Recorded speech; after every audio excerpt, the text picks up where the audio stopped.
Welcome to The Pestle, reviewing and breaking down movies to look for insights into the movie-making process. Hosted by nuclear weapons, saving the world is always more dramatically fulfilling than just saving the girl. Let's dim the lights and start the show. Welcome everybody to The Pestle. Today's show is brought to you by Great Machete Battles. Read all about your favorite machete battles of yore written in exquisite and chunky detail only in the Great Machete Battles. Available at your local library. Welcome everybody to The Pestle. I am Wes. And I am Todd. And we are a film podcast where we analyze, every once in a while diagnose movies to see what makes them tick, what we notice about them, whether good or bad, usually for the best, but not always. And I don't know, we got a lot to do, so I think we can just get right to it. What are we going to cover today, man? Today we are covering Mad Max Fury Road, the newer George Miller version. So if you haven't seen this, please pause this episode and go watch it. I believe it's streaming on HBO Max.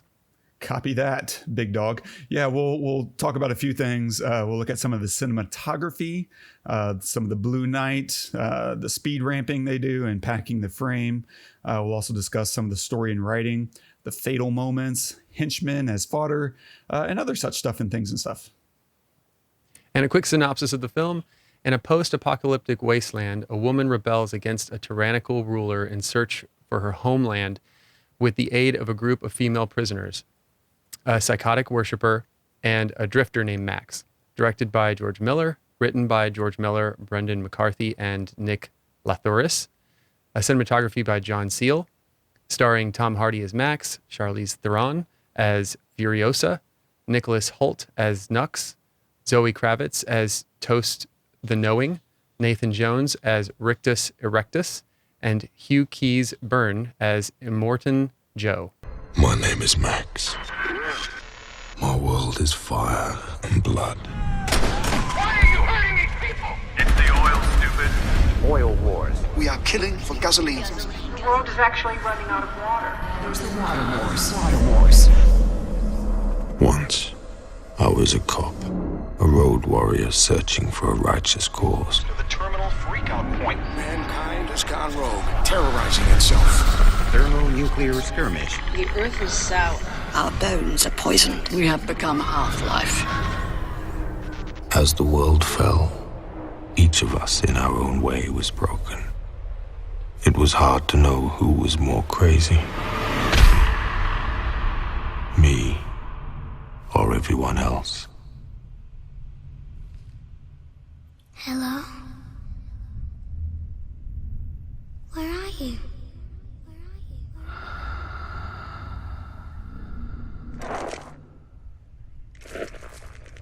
Where are you, Max? Here they come again, Max Recommendation. worming their way into the black matter of my brain. Help us, Max. You promised to help us. I tell myself, they cannot touch me. They are long dead. I am the one who runs from both the living and the dead, hunted by scavengers, haunted by those I could not protect.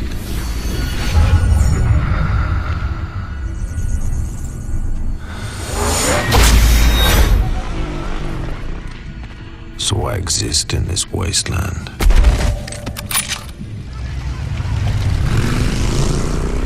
A man reduced to a single instinct. Survive.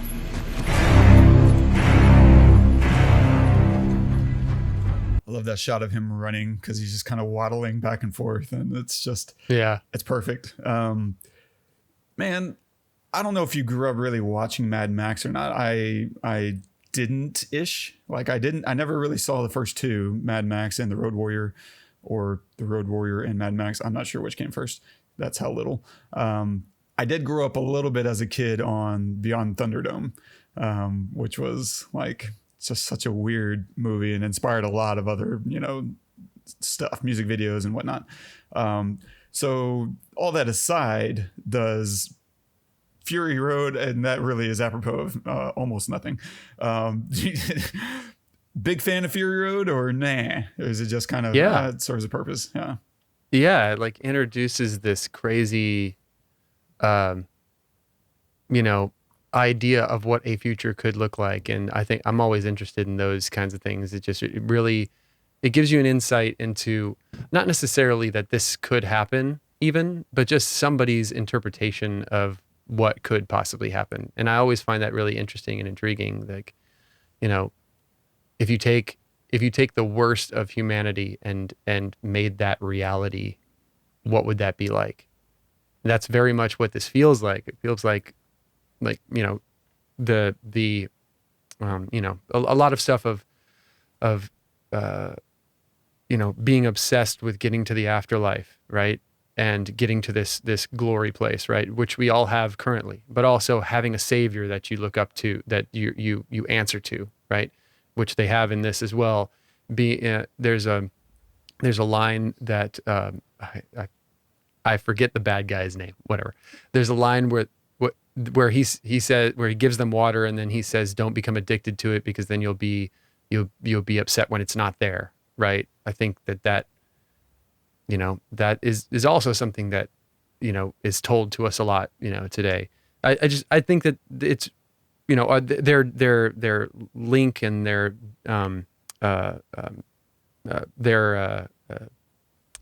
connection to gasoline, right, and to cars, and I just think it's really interesting, and not only to create that world, but also to create the attitudes around that world, it's really interesting. I love all this kind of stuff.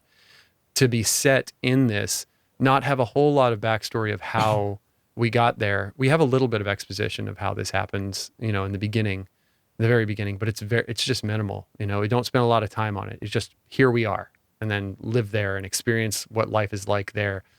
And I really felt the anguish that almost all of these people living in this time, are going through, right? Max specifically, but not just him, like everybody. It's just a hard life. And I felt it throughout the whole film. I thought it was really super well done. And the design, I mean, come on. Everything you see had to be built from nothing. There was nothing that was, you take like an old, 40s or 50s car, and then you jack it up on these 10-foot wheels and you turn it into a semi. Like, how cool is that? That's really cool. And somebody had to think of that, and then someone had to create it.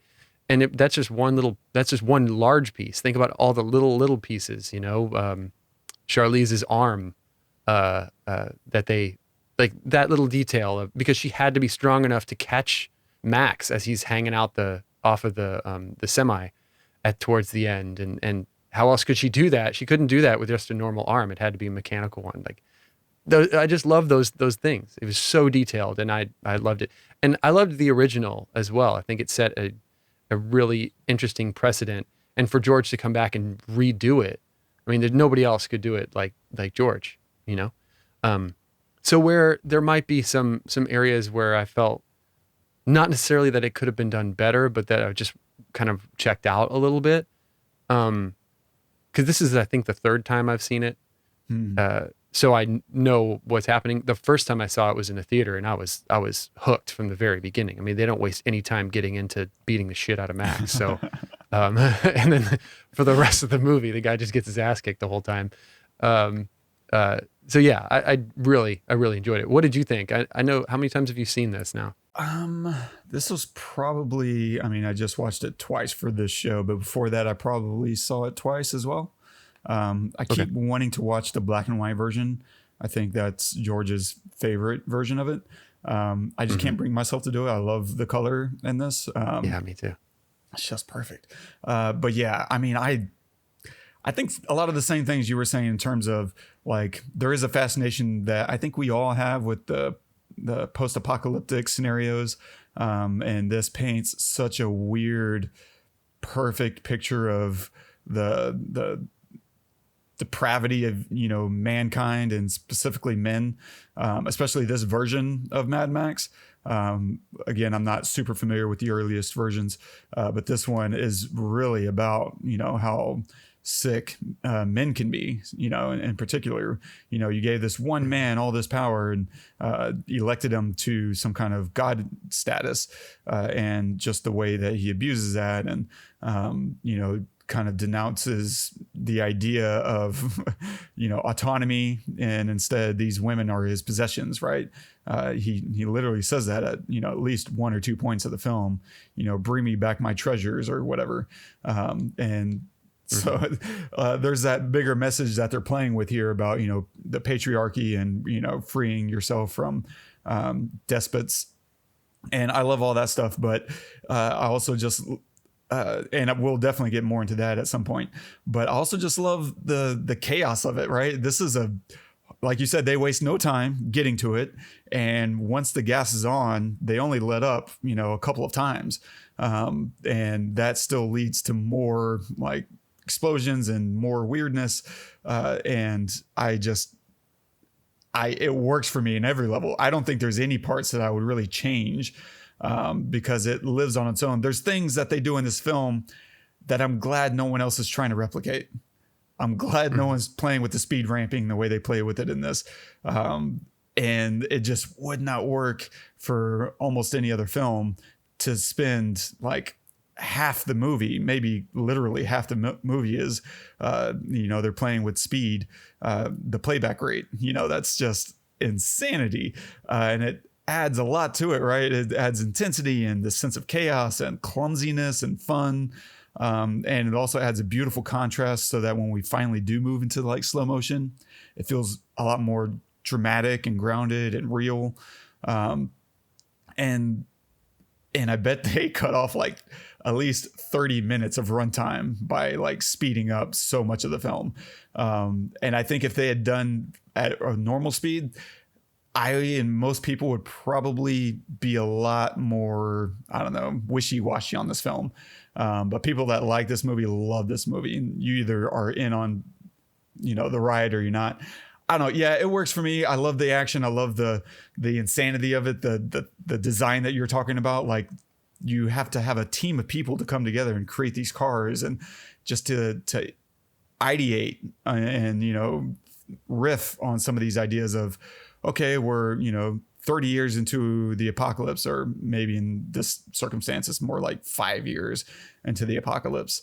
What do you have access to, and what do you use to stay alive, and how do you protect yourself and become offensive and able to attack, and what does all that look like meshed together, and who becomes leaders in this scenario, right? It is terrible people a lot of the time. And hopefully, because I know he's got some sequels in the works, hopefully we get to see another version of this where you see like a Furiosa or a Max who gets to become in charge, and what does their version of post-apocalyptic harmony look like instead of this, the chaos. But within the chaos, you're going to have the most fun. That's just the reality of it. You get guitars that spit out fire and or are set up on bungee cords, and you get drummers like just keeping everyone amped up to the 10th degree. And I don't know. I'm certainly rambling at this point, but I'm curious to hear what you would change, because this is all perfect to me. It's weird, and it's the imperfections that I think that I enjoy, which is not normal for me. Normally, if there's weird quirks, I kind of have to squint my eyes and look the other direction. But with this, there is this kind of cheesiness, this caked on cheese layer of the guy Nux's buddy who takes over Max's car. He gets crushed and explodes, and he's yelling Valhalla in this really obvious, green screen kind of fire effect or whatever they're doing there. And it's so hokey, and it works for me. I eat it up. I love it. But I am curious, like, so what are the moments that you're talking about? Like, oh, this is where they kind of lost me. That didn't, I don't know, did it not play as strongly in certain elements, or? Yeah. For me, it wasn't okay. So one moment that was I was just like, I don't know. It was when they went in the storm and then she pushes one car into the storm and it gets sucked up into like a tornado within the storm and it gets sucked up and explodes. I was just like, that just didn't, not that needed to feel real. It didn't. The whole thing like doesn't need to feel real because it's obviously ridiculous and over the top, and that's okay. But that just felt like real, it's the difference between, the car she pushes in is the difference is like 3 feet or something between her getting sucked up and the car getting sucked up. And it was just like, really? You're just going to, I don't know.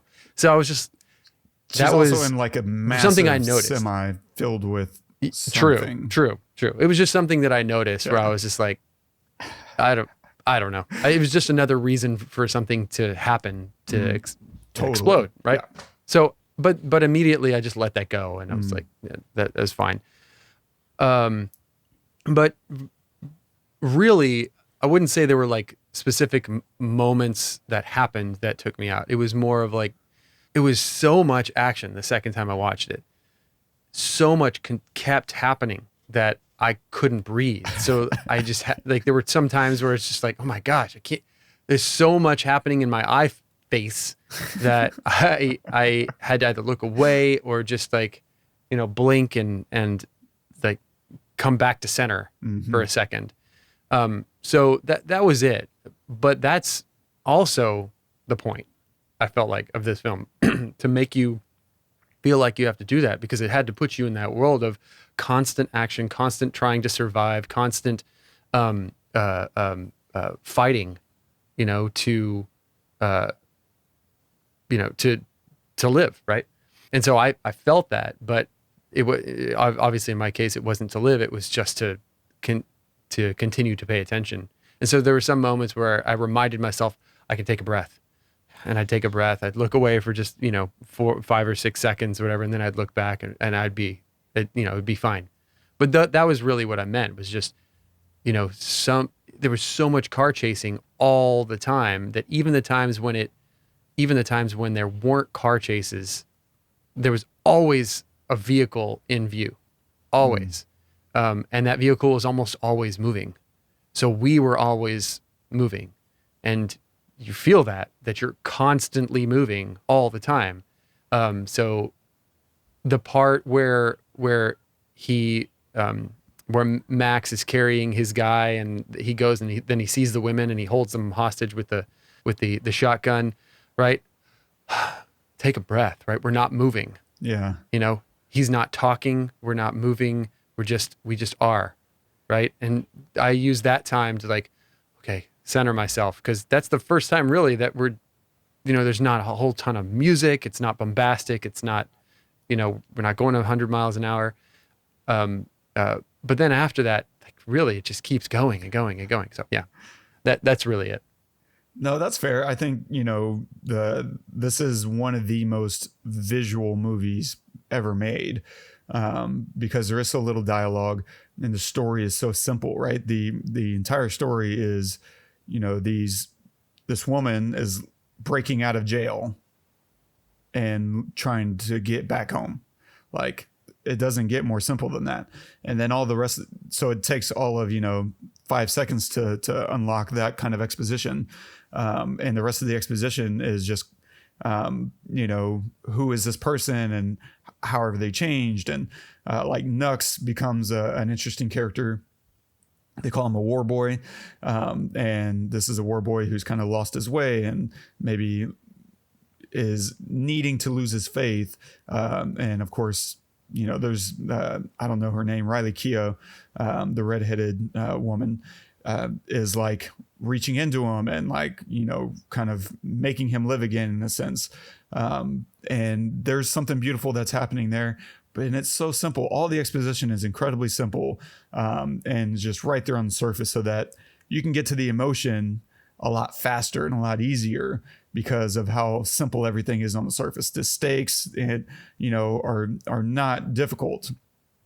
And whenever you have a 2-hour movie with credits, with such simple exposition, well, the rest is just left to visually like tell. And that's where it does gas you out. Like, this is the worst movie to watch at home and the best movie to watch in a theater, because the theater, you're there to sit and you're there to focus. At home, there's way too many distractions. Like, you really need the benefit of like the surround sound and the darkness and a big screen and a big bowl of popcorn and a Coke. Like this, it does not get any better, for your eyeballs. And so I get that, this wears me out. Like, I realized because I watched it twice, there was stuff I missed the first time because I was watching it the second time. I was like, oh, I completely must have looked away, or maybe I was writing a note down. And this is very much when the action gets going. If you look away almost at all, like, you're going to miss something, and it might be a little tiny piece that tells a bigger part of the story that, Max took his mask off, or, Nux is crawling underneath the semi. Like, there's always something going, and it's really beautifully edited. I forget how many cameras they had on set. Like, this was an insane amount of footage to go through, but it also means a lot of the storytelling power is in the hands of the editor. And one of the coolest things about this is George Miller's wife, Margaret Sixel, is the one who edited this. And of course, she won the Academy Award for Best Editing, which was absolutely deserved. But one of the things I was trying to figure out if they were making a sequel to this, and I broke one of my rules and I stumbled into an article, an interview with George Miller, and I'll link it in the show notes if I can find it again. But apparently, I'll just read this quote from George Miller. We insisted on not putting the temp music and sound effects in as we watched the movie. Margaret, his wife and editor, was with me on this. If it plays as a silent movie, if you can read it and it's clear and smooth and creamy, it will play with sound in the music. And this is something that, we've talked about a 1,000 times. Like, I love editing my projects without any music. Like, it needs to tell the story visually first. And then if you add in music, it's only going to get better. And I think it completely shows that that's how they put this movie together. Is like, they're telling these sequences, and it's all happening so fast. You're editing the movie in your head on the fly as she's giving you all these pieces of the story of the puzzle. Like, you're, as a viewer, putting it all together in your head. And it's just, it's very much, I think they even go on in that same article to compare it to music. Like, this is a big orchestration and it's all there. And ultimately the viewer is kind of conducting in their head if you're watching and if you're soaking it in. Because if you're not, then suddenly you miss this rhythm section from the horns, and now the whole piece makes a little less sense. And so Margaret Sixel is an incredible editor, and all the stuff that she was doing in here is just gorgeous. Totally agree. I mean, there's so many.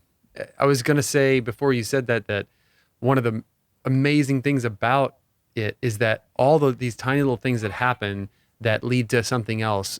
And if, like you said, if you look away, you miss them. Maybe some guy falls off the rig, like one of the boys falls off the rig or something. And if you miss it, you don't see that, oh, he actually caught on, right? He didn't actually fall off, and he's holding on to something. Because then that dude is going to come back in about 10 seconds and continue to fight. And you're like, wait a minute, I thought he fell, but the editing shows that, right? It's there, but it's just a split second. Like, the cuts are so fast that you got to pay attention, or else you miss all this little detail that continues the story, right? And that also, one of the most amazing thing about the editing to me for this was how they gave personality and life to all of these boys. Right, to all of the what are they called? War boys. The war boys, yeah. All these war boys, they have these personalities, and yes, there's a million of them, but we actually get to spend time with them, right? In a lot of ways. The guy who was trying to take the wheel at the beginning, right? We see him later on with the cut smile. Right. Yep. And the staples. We see him later on. Like, we actually have a couple of conversations with him. And So it's not just the one war boy who, turns good.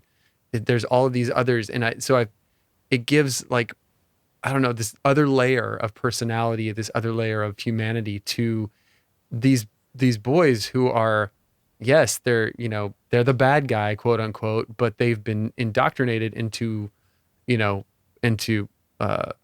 this way of life. And this is all they've known. And all they've known is going to Valhalla, is being able to die for the right cause. Right. And so we just get this little insight, this other layer on this other side of that, whether we agree with it or not, we get it.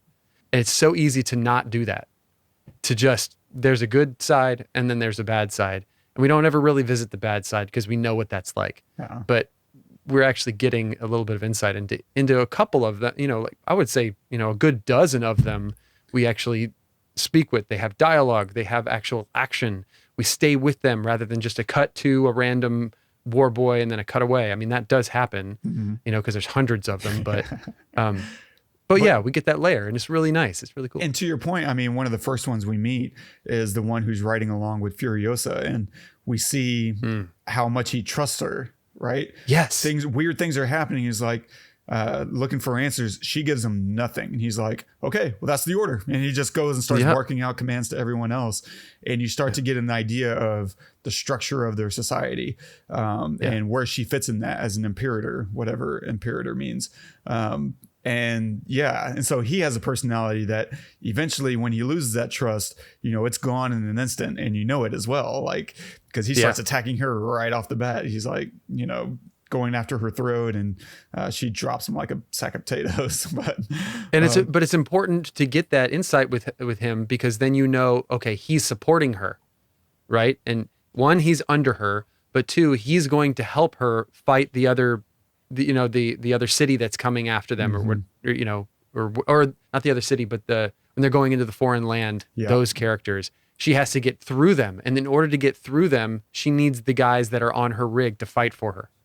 Right. And so we have to have some personality with them, because why else would they fight for her? She's like going rogue. Yeah. So it's just brilliant. It's just brilliant. It's really, really great editing, but great, shooting and storytelling too. 100%. I'll dip into a few notes here and, keep chiming in. One of the first things that it's hard to miss that we've already touched on is like the color palette is orange and blue. Like, this is very classic cinematography. But being in a wasteland, it feels right. It feels irradiated, right?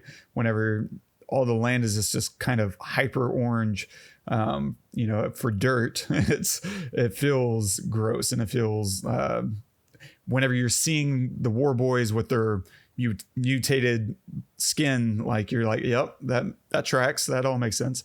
And then one of the other things that is just jumps out at me, and I'm sure you as well, is the nighttime is blue, this kind of blue night styling. One, they obviously are shooting a lot of day for night, which you can do very easily.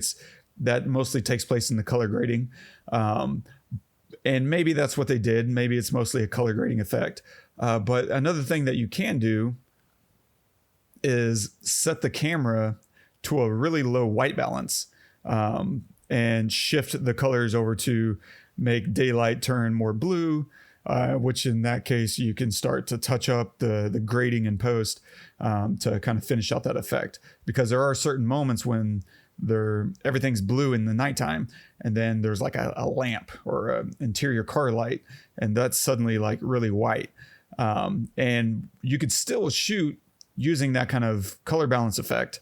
But then all you'll need to do is like add some CTO gels to certain lights, like the headlights or an interior car light. And that begins to offset the color in order to give another effect. My suspicion though would be that they did it all in post, but maybe not. I don't know. I was afraid to look it up. I wanted to have the conversation, I guess. But regardless, it's beautiful. I love it. The other thing that they do cinematography wise really, really well, both out of necessity and just because this is what all filmmakers are supposed to be doing, which is packing the frame. Like, they do a great job of squeezing cars together or distributing them depending on the angle and the framing needs, so that the frame, the composition is always perfectly fleshed out. Whether you have the semi by itself and you're going to place it dead center in this like aerial shot, or you're going to be shooting a ton of cars on the horizon. Like there's a moment when we see, I think she calls them the downtown boys. This is that moment you were just talking about when she still had her war boys on the rig, and they look out into the distance, and they see a gang coming, right? The accountant, I think it is, with that weird nose. Well, this is happening through like binoculars, and they shoot this. They're way far in the distance. And so the problem is when you're that far away, you need a longer lens, which reduces the amount of, horizontal space that you can take up. And so in order to get all those cars in the frame to make it look very menacing and a very tight frame, that means their driving formation has to be very tight in order to fit them into that frame. And so you probably have a lot of professional drivers, of course. And I wonder if they use a lot of pre-visualization computers in order to figure out we're going to be at this focal length, and which means we're going to need to space these cars this far away from the camera, and those cars are going to need to spaced this close together. So you can kind of run through a lot of stuff in just through using computer graphics, right? Previs, or maybe you do it out there in a big parking lot. Maybe you actually just do it on the day. I doubt that. This seems like the kind of thing they spend a lot of time doing previs on, just so that you waste that much less time on set. But another scene where they're kind of doing, packing the frame out, using what they have. Because here's the thing, you're in the desert. The barren absence of life can be daunting, right? But it can also be interesting, and could make your film visually boring if you don't utilize it right. So it's a very this and that. This isn't, David Lean's Lawrence of Arabia, where the desert is this big, beautiful thing with all these sweeping hills. This isn't supposed to feel beautiful. It's supposed to feel gross. And so you have to be very careful to not be boring when most of your film is taking place in the middle of nowhere, as you're driving through it. And so you have to use your cars and your props and your cast to maximum effect. And so there's that scene you were talking about earlier where Max crashes, and it's after that big tornado dust storm thing, and he's walking up on the war rig. When he walks up, drops the body, he drops Nux on his face, and all the women are washing up and trying to remove dirt from the car. Well, they're using that whole setup, right? They're using the truck to help fill out Max's shot. So the truck is on the left, and now we have a sense of geography, and Max is by himself. The reverse angle, they're using all the women, they're staging them all together to fill their frame up. And so you're getting a lot of visual, not just geography, but story within that. Max is on his own. There's all these women that must have poured out of the truck. And so you're getting a good sense of why they're running. Because earlier we just saw the pregnant woman who popped out from below. And now we're seeing a bigger scope of what the hell is going on. And so you're filling the frame, you're telling the story, they're doing a lot, just through the way they're composing all their images. It's just freaking gorgeous. As far as story and writing, I mean, I thought they did some really well told, brutal moments, right? When the pregnant woman dies, that little death sequence is great because there's this moment of doom when you think she died, right? There's a rock side that she's about to smash into, as she was trying to protect, what's her name, Furiosa, from being shot by Immortan Joe. So she opens up the door, right? And she covers her with her own body. Like she knows Joe isn't going to shoot her. But in so doing, she exposed herself to being sideswiped by this rock coming up. And so the rock takes out, the side of the truck. And there's this breathless moment as Max looks out the window and sees, oh, she's okay. And there's this beautiful little slow motion thumbs up that he gives her right as she's trying to climb back in. And you get this sense of relief. And then her foot slips. She falls on the door. The door, gives way because it's this old metalled out, rusted piece of crap. and she gets brutally run over by Joe, who, I don't know, to his credit or whatever, he tries to avoid it and he flips his own car. But I love that whole little sequence, right? Because it's this moment of doom that gives way to this moment of peace that ultimately gives way to a moment of certain doom.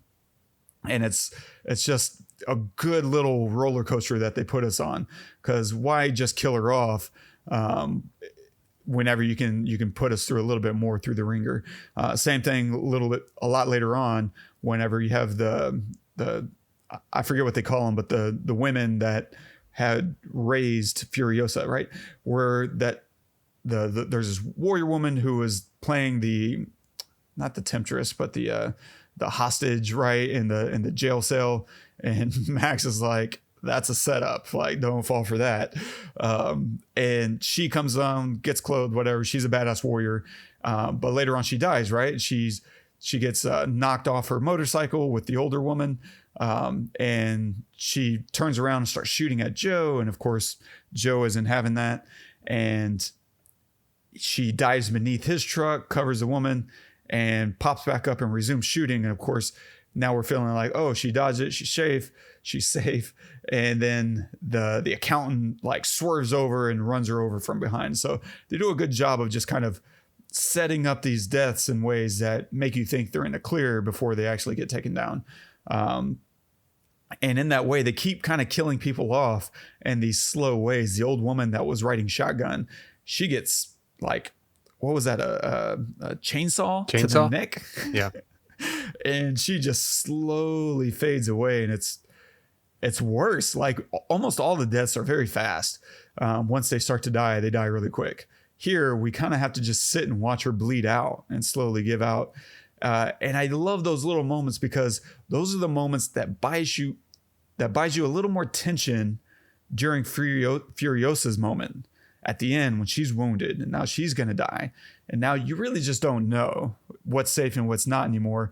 I mean, to some degree, we're expecting her to pull out, but there is a nagging doubt that you're like, I don't honestly know if she's going to make it or not, because people keep dying, and we just lost Nux, and now is she going to make it? And you see the look on Max's face, and so there's a lot, and all of that goes into buying this moment of tension that makes it feel a little more satisfying when she pulls through. Because if there hadn't been a cost, and we talk about that a lot, right?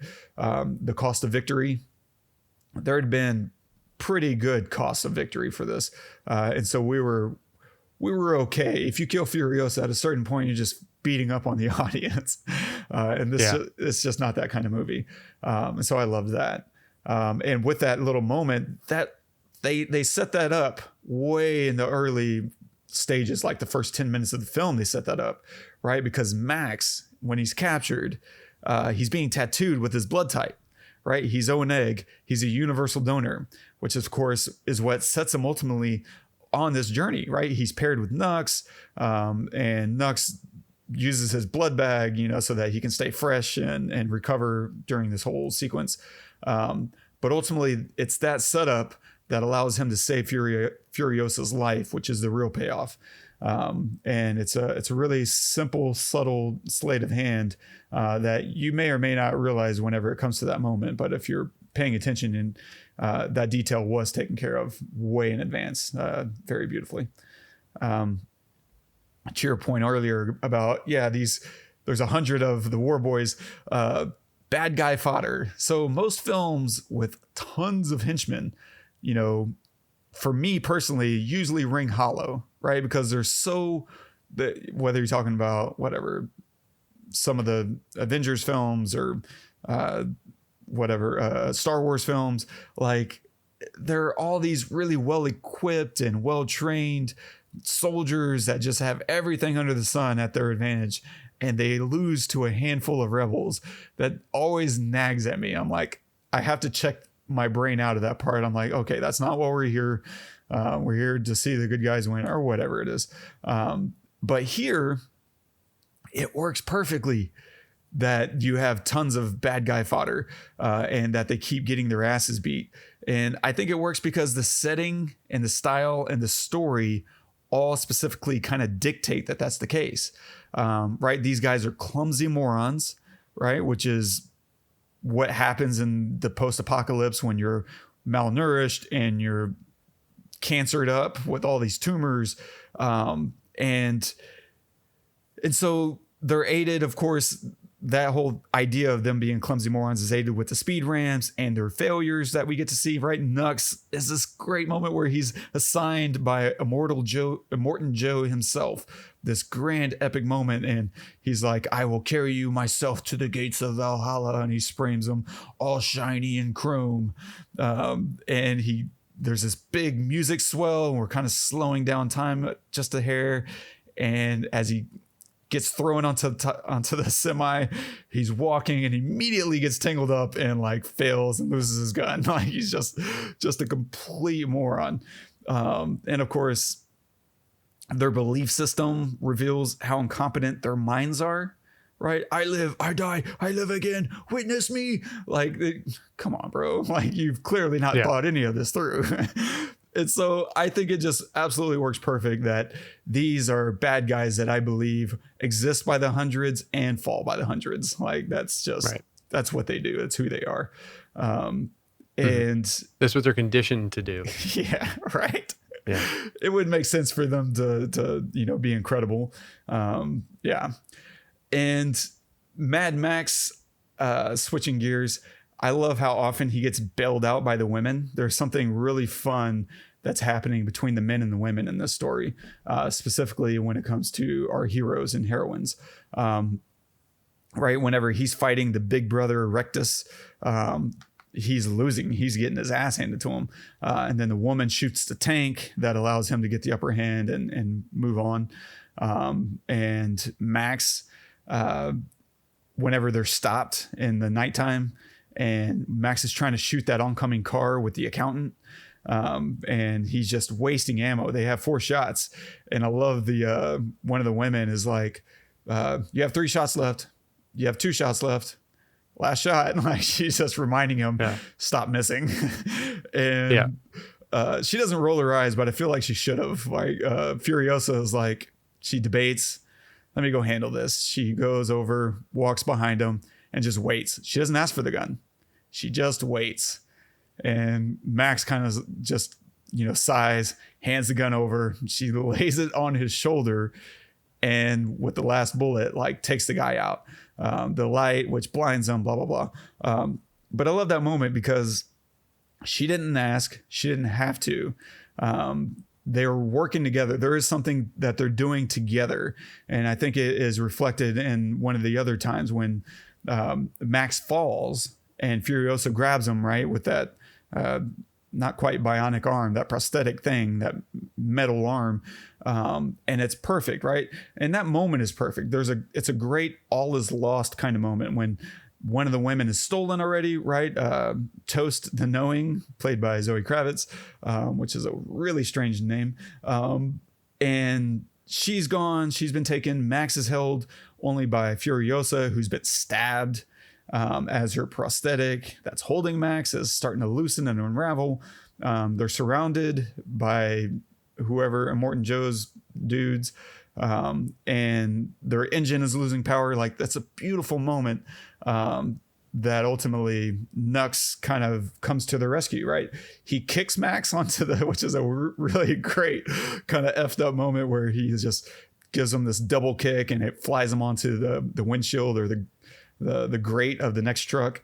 And then he comes up and is like, I fixed the engine, and now they're back off and racing. But then not too long after that, Max returns the favor after Furiosa kills Immortan Joe. He grabs her and keeps her from falling too. There's a symbiotic thing that's happening between Max and Furiosa, those two groups. And it's reflected, throughout the movie, I think. For one, Max is both the arbiter of his own escape, and he's also interdependent on Furiosa's escape itself for triggering that possibility. Furiosa is the author of her own escape, but ultimately needs Max to help see that to fruition. And so I love that because too often, and this is kind of the joke of my show intro, this week was that I wrote anyway, was, nuclear weapons are never, are there so that we can save the world instead of just saving the girl. And there's a quote that we'll get to, but there's this idea, right, that in older films, it was all about saving the girl. And what I love about this movie is the women are, even though most of them aren't really capable of saving themselves to some degree, not because they were incapable from birth because they're a woman, but because that was the design of Immortan Joe himself, right? He did his best to keep them incapable or weak, right? And so to try and disempower them. And there's that whole great story of, escaping the patriarchy and empowering yourself.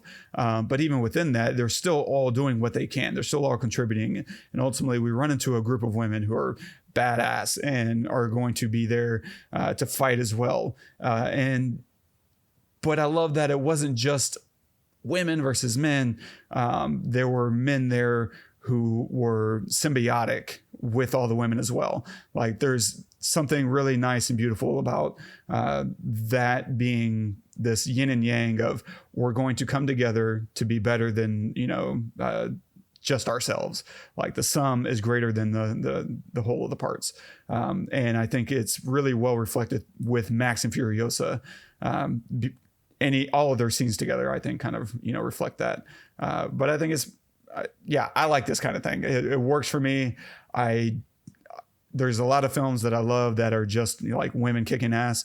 But I really always love even more whenever I get to see men and women together, bringing down evil people. Even better if it's an evil dude. I don't really care. It's a good story and it works for me. And I think hats off to the writers here. Yeah. Yeah. And I love how there's a lot of stuff that I love. The one boy that keeps coming back, the Nux. Redeemed boy, I guess. Yeah. Nux. He how several times you think, okay, that's it. That's the last I'm going to see of him, and he just keeps coming back, right? Like they kick him out of the semi at one point, and he runs back with the piece of cloth from the wife, and before all that happens that you just talked about. And then he keeps coming back, almost like it's predestined that he's actually going to help them, right? And how Max actually turns pretty quickly from not trusting them to helping them, and then to risking his life for them.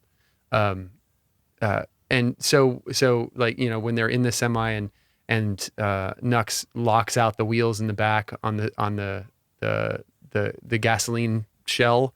And she's gonna go take care of it. And he said, no, let me go.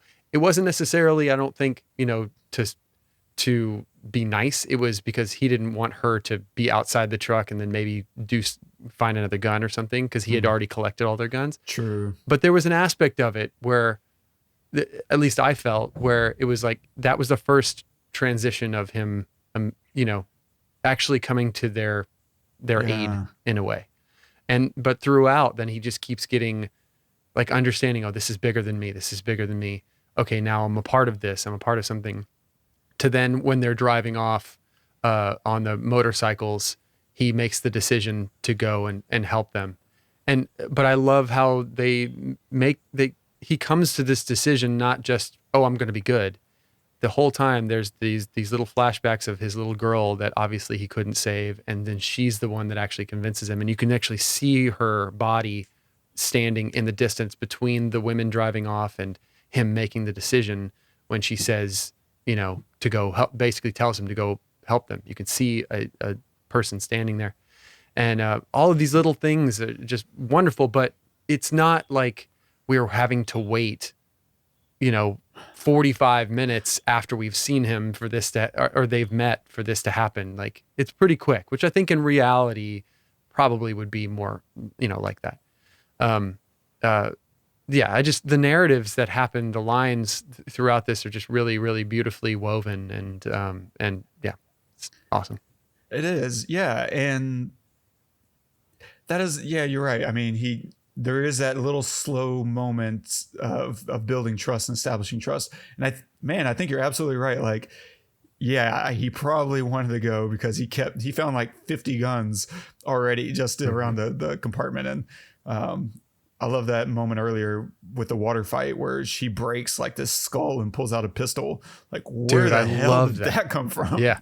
And they're all over the place. That fight was the best part of the movie for me. Yeah. When he's fighting Furiosa, just because you can see her strength, because she overpowers him several times, but how it ends, just do, where he shoots around her, and then that ends the fight right there.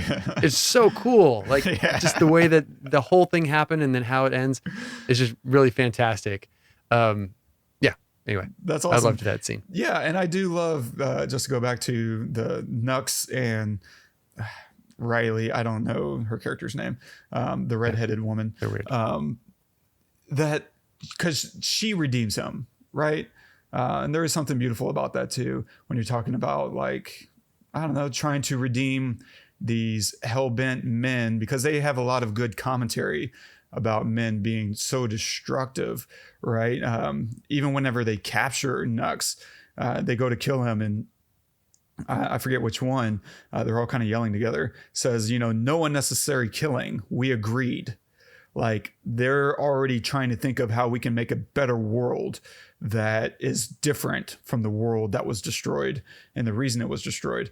And there's this little back and forth in that moment between them and Nux, because he's sitting here saying, we're not to blame. And right before she kicks him off, she asks, then who killed the world? And then, blasts him off.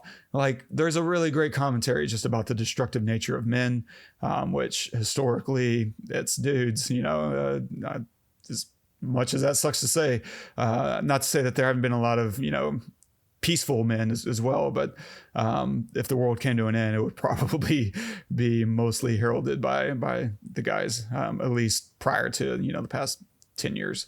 And so, yeah, but there is something beautiful and well-rounded about having Nux redeemed through having sense talked into him, and compassion talked into him, through that, character that he was falling in love with. There's a lot of those little nice moments that, I love it. It all works for me, Todd. Agreed. The last little odds and ends that I have are, one, Furiosa's makeup is so freaking cool. Like, it's hard to keep coming up with cool things, right? And her little half, it's not black. It looks like it's kind of green or teal or something. But it's this kind of oil slick color. It's grease. Is it just grease? Is that why it's she uses the grease from her steering wheel, under her steering wheel, to wipe that. So it's supposed to be grease. Supposed to be. I don't know what it actually is in real life, but like, that's what she does. It's perfect. Yeah, it's cool. So after that whole night sequence, when Max wakes up and is now daytime, it looks like Furiosa has cleaned her face off, right? But what they're doing is that they use the window light to kind of create that same style on her face. And so there's a little shadow that's creeping across the bottom half of her face that kind of keeps that same visual style in place, just through lighting. And so she's different now, but at the same time, it's still her. I like that.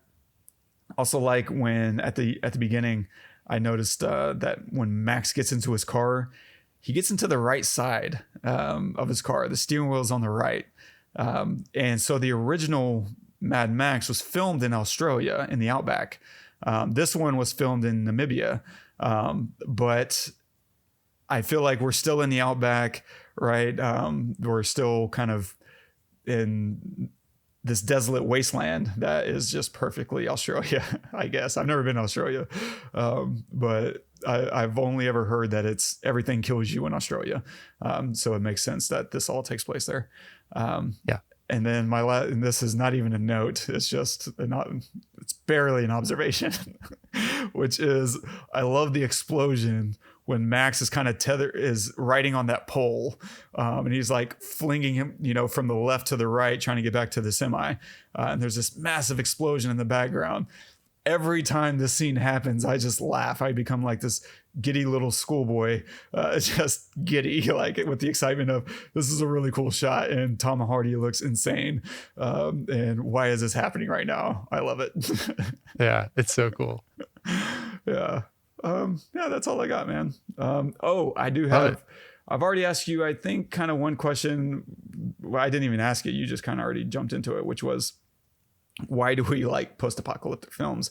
And I think you're right. I think there is something nice about, and this is what most movies do, which is allow you to vicariously experience other aspects of life. And this has been since before movies, right? All stories are about learning and understanding stuff about ourselves, stuff about humanity, training you to how to prepare for certain things. What would you do in this kind of crisis? I think that probably serves a lot of nightmares. It's our fears and also preparation for those fears. And so, I don't know, that's kind of, and then there's the pure entertainment value, of course. But all that aside, what about the music? Now, you have a really hard time in films with on-screen music.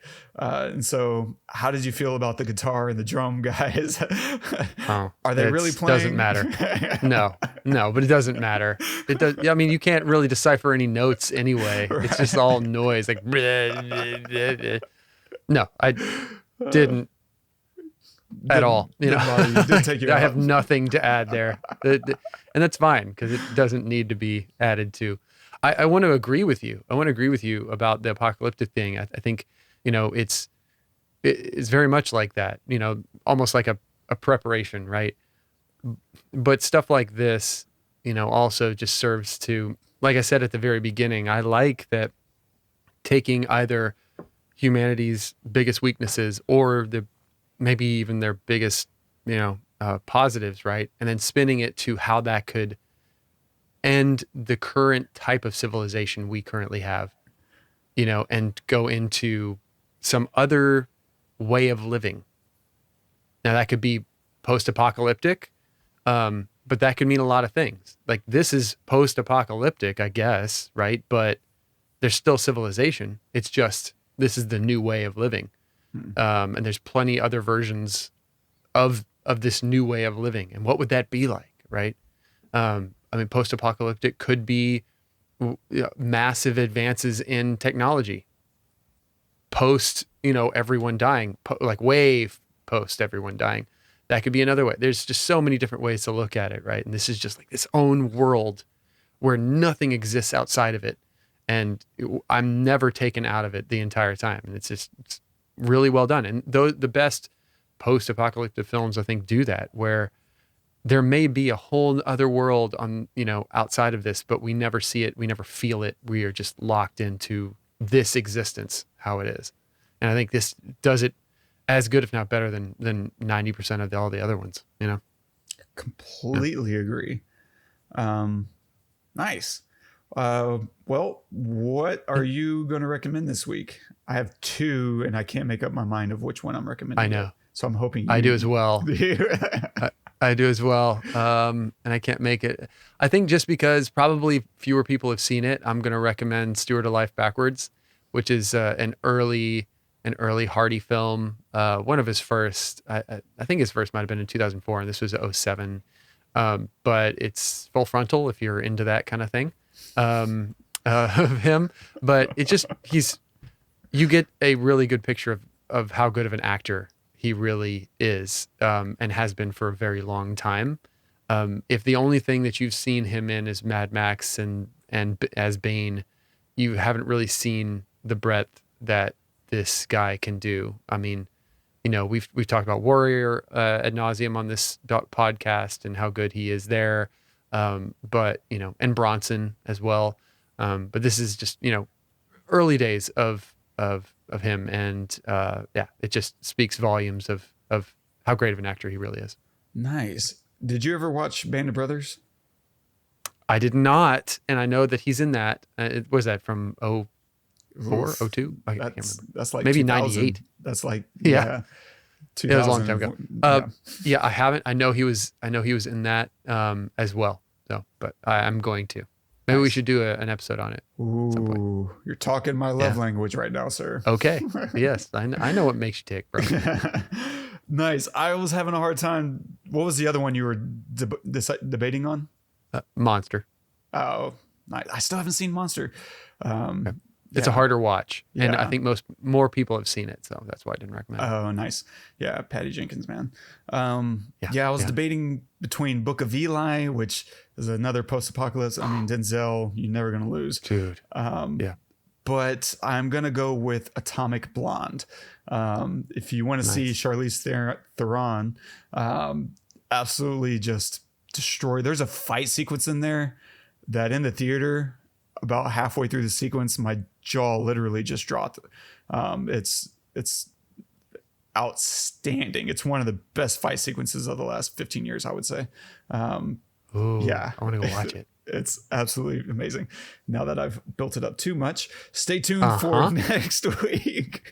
We are going to stay on the action roller coaster with one of the best foreign action movies, and actually one of the best action movies, maybe ever, but certainly of the last 20 years, with The Raid Redemption. We should probably try to get Aaron, see if he's available. God. So stay tuned. We're gonna take a look at that. And if you're enjoying the show, don't forget to subscribe, drop us a review, and leave us a note if you'd like us to talk about a movie or a film or something that we haven't talked about before. Let us know. And I want to give a shout out to Jonathan Ramos.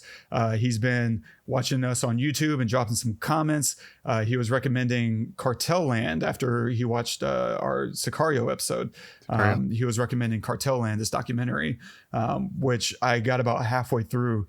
It's an incredible documentary, but it's incredibly violent. I just couldn't make it through. Just imagine me not being able to make it through. Dude, so those kinds of things, I'm going to go watch it. Those kinds of things, they scare the crap out of me. Yeah. So I totally understand. There's I need to find a safe for work version of it, because there's actual like decapitated people and that kind of stuff. And that I struggle with that. I know not everyone does. It's funny. I can watch someone, or Immortan Joe got his face ripped off in this movie. Yeah. I'm fine. Like, it didn't bother me at all, but it's the real life human stuff, surgeries and people, mutilated corpses. That stuff just ruins me for years and years and years. Like, I still have images. Our friend Tracy one time sent me a music video that had like a decapitated head in it. And it still is haunting me. Like 13 years later, I just can't get rid of that stuff. But worth it. I think if you can handle that kind of imagery, Cartel Land's an incredible documentary worth watching. And it's such a broad perspective on the drug war at the border. Absolutely. So anyway, shout out. Thanks, Jonathan. I also want to give a shout out to Hannah. Apparently, I was talking to her the other day, and she was like, to Alex's credit, Hannah was saying that our voices are very soothing somehow. We have these bassy, soothing voices, and sometimes she doesn't even know what we're talking about. She just... Well, thank you, Hannah. Is this soothing enough for you? Okay, sorry. Little ASMR, right? Yeah, ASMR. So if you're enjoying the show anyway, if you want to comment on this episode, you can do that at thepestlepodcast.com/Mad Max Fury Road. And today we have two quotes of the day. And I like them both. They're both nice. The first one is from Dale Earnhardt. I just like the energy behind this. Right? I couldn't not someone use who it. just Yeah. It's so good. It's so good. If you don't know, Dale Earnhardt was a NASCAR driver, passed away, but one of the best of all time. If you're not a race driver, stay the hell home. Don't come here and grumble about going too fast. Get the hell out of the race car if you've gotten feathers on your legs. But put a kerosene rag around your ankles so the ants won't climb up and eat that candy ass. I mean, that was probably just talking out of his ass at some point. Right. There's some rambling a little bit on there, but I get it. Like the point is put up or shut up. Yeah. Right. Yeah. Right? Don't complain. Don't about come here and then driving. complain. Yeah, exactly. Yeah. I thought it was hilarious. And I imagine that's kind of the war boy mentality out there. They're just like, hey, we're here to do one thing, man. Drive fast and kill people. If you're not on board, die eventually. Stay and die. True. Yeah. Witness me. Fantastic. Just the I love that this is an actual quote, because I guarantee you it's probably part of an interview where someone had complained or whatever, and he was just like trying to put the kibosh on it, right? Okay. And the second quote of the day is from Neil Gaiman. You don't need princes to save you. You don't have a lot of patience. Sorry, let me do that again. Gosh, I can't read. The second quote of the day is from Neil Gaiman. You don't need princes to save you. I don't have a lot of patience for stories in which women are rescued by men. Now, when was this quote from? Any idea? I mean, Neil Gaiman he's an amazing writer. Yeah, he's been around for ages. I don't know, probably a while ago. I didn't see a timestamp on it. But obviously it underscores the entire idea. And that bothers me too. Like, I love this story not because Max is the perfect hero who's always coming to rescue these damsels tied to the train tracks. Like, it never makes sense to me to have any victim that isn't trying to participate in the rescue, whether it's a man being rescued or not, or it's a woman. Like, what sense does it make to have a helpless victim who isn't trying to contribute to their own salvation? That's bad storytelling. Yeah. Totally. Yeah, I totally agree. And everyone was needed for them to get through it. Yes. Right. So in a way he did, but she also saved him, not just hanging out, holding him up out the window, but just in general, gave him a little bit of redemption, which was the whole thing was about, right? Sure. Why they went back to the city was for a little redemption, not just for her, but for him. And so they all saved each other. Yeah, because if she hadn't started this, he would still be trapped. He would still be a prisoner if she hadn't set in her mind that she needed to set not just those women free, but herself free, and go to somewhere better. If she hadn't made that decision, Max never gets saved. She saved him indirectly before saving him directly. Yeah, very good point. Very good point. Nice. Amazing. Great quotes. Great quotes. Well, thank you guys so much for joining us. This has been a real blast. Make sure to join us next week when we do the Raid Redemption. And like Wes said, subscribe, review us on iTunes, and let us know what you'd like us to cover. We would love to hear from you in any capacity on any of the platforms. Until next week, I am Todd. I'm Wes. Go watch some movies.